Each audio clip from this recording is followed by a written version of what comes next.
Imaginez une scène de crime. Sauf qu'ici, il n'y a pas une seule victime, mais des milliers. Et le coupable, c'est une maladie. Alors aujourd'hui, on enfile notre casquette de détective de la santé et on se lance dans l'enquête. Voilà la toute première question, celle qui est vraiment au cœur de notre enquête. C'est le grand mystère que les détectives de la santé, qu'on appelle les épidémiologistes, essayent de résoudre tous les jours.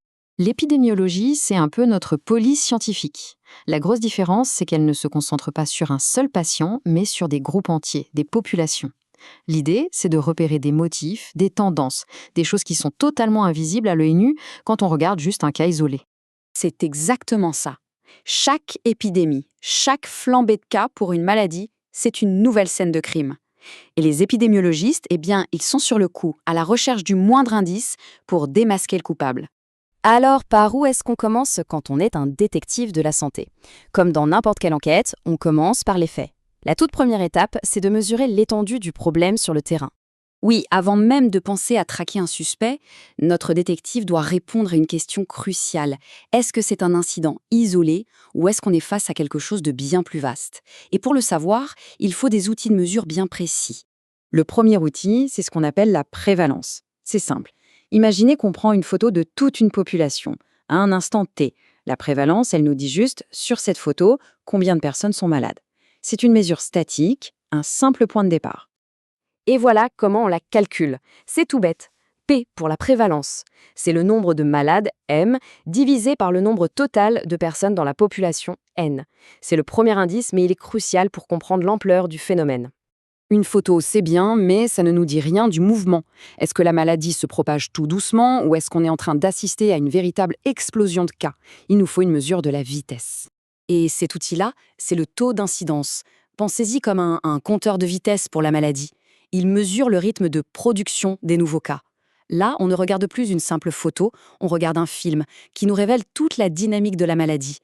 Bon, la formule est un peu plus sophistiquée, c'est vrai. Le taux d'incidence, ou TI, on le calcule en divisant le nombre de nouveaux cas, M, par les personnes années, PA. Qu'est-ce que ça veut dire? En gros, ça prend en compte non seulement combien de personnes sont suivies, mais aussi pendant combien de temps chacune l'a été. C'est ce qui en fait une mesure beaucoup plus précise de la vitesse de propagation. Ok, notre détective a bien mesuré la scène de crime. On connaît l'ampleur et la vitesse du problème. Maintenant, il est temps de passer à la phase la plus importante, identifier le suspect. C'est là que l'enquête devient vraiment passionnante. On se met à chercher des liens. Est-ce qu'il y a quelque chose en commun chez toutes les personnes malades? Une exposition, un comportement, un facteur dans leur environnement? C'est ça qu'on appelle un facteur de risque. Pour faire ça, l'outil principal, c'est le risque relatif, ou RR. C'est un peu comme la loupe du détective. Elle permet de mesurer la force du lien entre notre suspect, le facteur de risque, et la maladie. On va comparer les deux groupes, les exposés et les non exposés. Le calcul, c'est un simple rapport. On prend le risque chez les personnes exposées, R1, et on le divise par le risque chez les non exposés, R0. Si on obtient 1, bon, il n'y a pas de lien. Mais si le résultat est supérieur à 1, là notre détective tient une piste très sérieuse. L'exposition est bien liée à la maladie. Prenons un exemple concret. Un risque relatif de 2, qu'est-ce que ça veut dire? Eh bien, ça veut dire que le risque de tomber malade est 2 fois plus élevé pour le groupe exposé que pour le groupe qui ne l'est pas. Là, notre simple indice, il se transforme en une preuve tangible. Alors, petite parenthèse, il faut savoir qu'il y a un autre outil, l'odds ratio, ou OR. Si le risque relatif est super facile à expliquer, à communiquer, l'odds ratio, lui, c'est le chouchou des statisticiens. Il a des propriétés mathématiques qui le rendent plus robuste dans certains types d'études. Mais rassurez-vous, pour les maladies rares, leurs valeurs sont souvent si proches qu'on peut presque les interchanger. Et ça, c'est l'établi du détective. Ce petit tableau 2x2, c'est la base de tout. C'est là qu'on organise les données. On compte les personnes dans chaque case, exposées et malades, exposées et non malades, etc.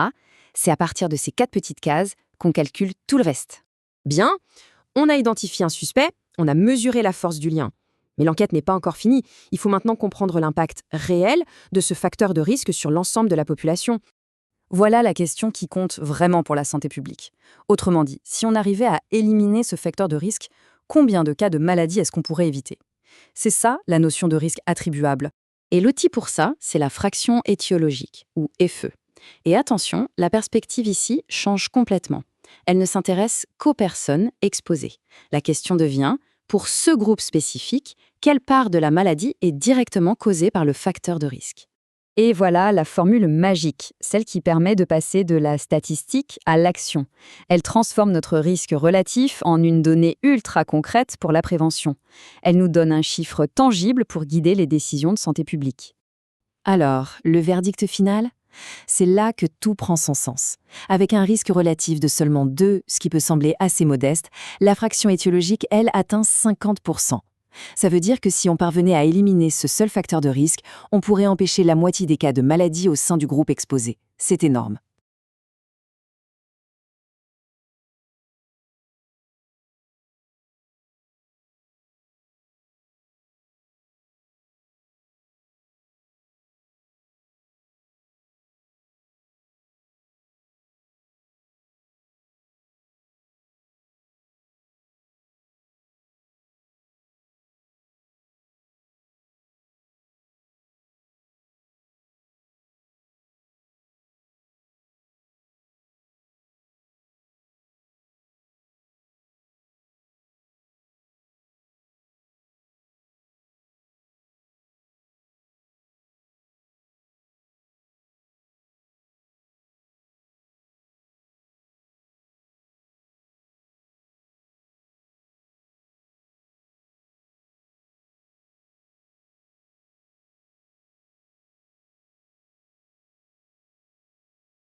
Alors, le verdict final, c'est là que tout prend son sens.